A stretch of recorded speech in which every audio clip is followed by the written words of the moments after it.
Here's some tips. If you're listening right now, you want to take some notes. Here's some tips on how to get your offer accepted amongst all the others and what you should do as a buyer. All right, so here's something, and this happened this weekend, and that's why I wanted to share. This particular couple, I just found out early this morning, they got their offer accepted, and they weren't the highest price. They were $20,000 less, $20,000 less than a few others. But they did what nobody else was willing to take the time.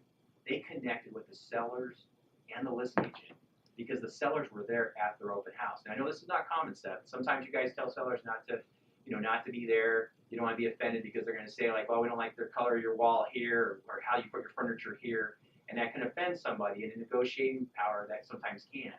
But these two ladies absolutely love their home. They've lived there in La Mesa for over 20 years. And they're looking. They have no, well, their children are older, but they have no young children. And they have no pets. This house is part of their family. They've done tons of stuff. They're getting older. They need to retire. They're not able to keep the house up as much as they wanted. And they want to make sure that house went to somebody special. And so if you're out there and you're thinking about buying, these are some tips that you want to do. You want to connect. If the seller's there, you want to connect.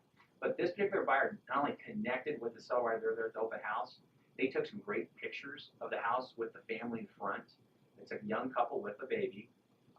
And they took some great pictures. Then they went home and they wrote a story on what they plan on doing if they were able to get the house, what they would do to the house. And they really connected super well on the story. So you can write a letter, take a picture. Now, a lot of people will tell you that, but really connect. I think that's what a lot of people miss out. What did the seller love about the house? Why did they pick the house when they bought there 20-something years ago? Right? Find out the story about the house. This particular house was built in 1922 by the sheriff of La Mesa.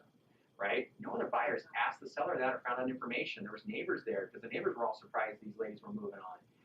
So those are things you want to do. One of the other things you want to do is we're in a hot market here, is a lot of people get a pre-qual letter, Seth, right?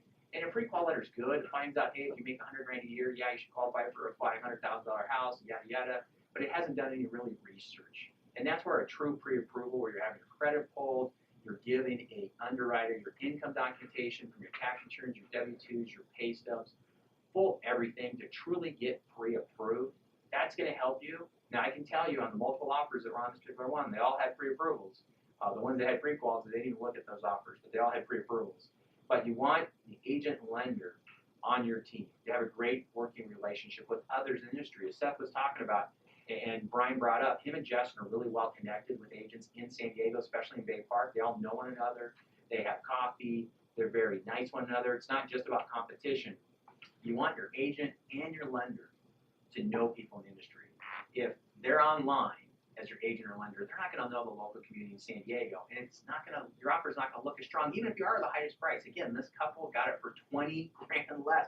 I'm shocked, guys. I see it happen for 5 grand, 20 grand. That's a huge thing. Part of that is they have to be working with me. I know the sellers, I know the agents on both sides, so that really helped connect the dots there. But it's not always the highest price, right? You want to follow the instructions the listing agent puts out. So Seth, when you list your properties, you tell the agents, here's exactly what we need. Here's the terms that we need. We need you to follow these terms. It's amazing how many agents don't follow your instructions, right, Seth? No, I mean,